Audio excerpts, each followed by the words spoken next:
The Your Money or Your Life program, as outlined in the book, consists of 9 steps. These steps provide a structured approach to transforming your relationship with money and achieving financial independence. Here is an overview of the 9 steps. Step 1. Making peace with the past. This step involves reviewing your financial history and acknowledging past money mistakes.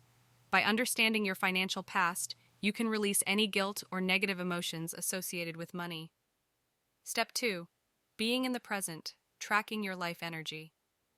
The second step focuses on tracking every penny you earn and spend.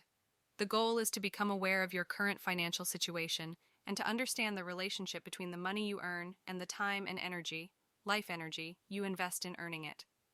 Step 3. Where is it all going? In this step, you categorize and analyze your expenses. By identifying where your money is going, you gain insights into your spending habits and can make informed decisions about your priorities. Step 4. 3 questions that will transform your life. Step 4 introduces 3 pivotal questions to ask about each expense. Did I receive fulfillment, satisfaction, and value in proportion to life energy spent? This evaluation helps you reevaluate your spending choices in light of your life values. Step 5. Making life energy visible. This step involves creating a visual representation of your income and expenses. Graphs and charts can help you see the relationship between your earnings, spending, and the resulting life energy. This visual aid can be a powerful motivator for change. Step 6. Valuing your life energy in the marketplace. Step 6 involves assessing the income you receive from your job in terms of life energy. By understanding the real cost of your job, you can make more informed decisions about your career and financial priorities. Step 7. Protecting your newfound treasure. This step focuses on protecting your financial progress. It includes topics such as managing taxes, conscious spending, and avoiding debt.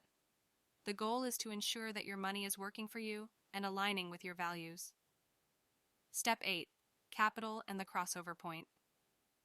Step 8 introduces the concept of the crossover point, where your investment income exceeds your monthly expenses, leading to financial independence. This step guides you on how to build and manage capital to reach this point. Step 9. Making a living. The final step explores the idea of making a living without a traditional job. It encourages individuals to pursue activities and work that align with their values and passions, even if it doesn't conform to conventional employment.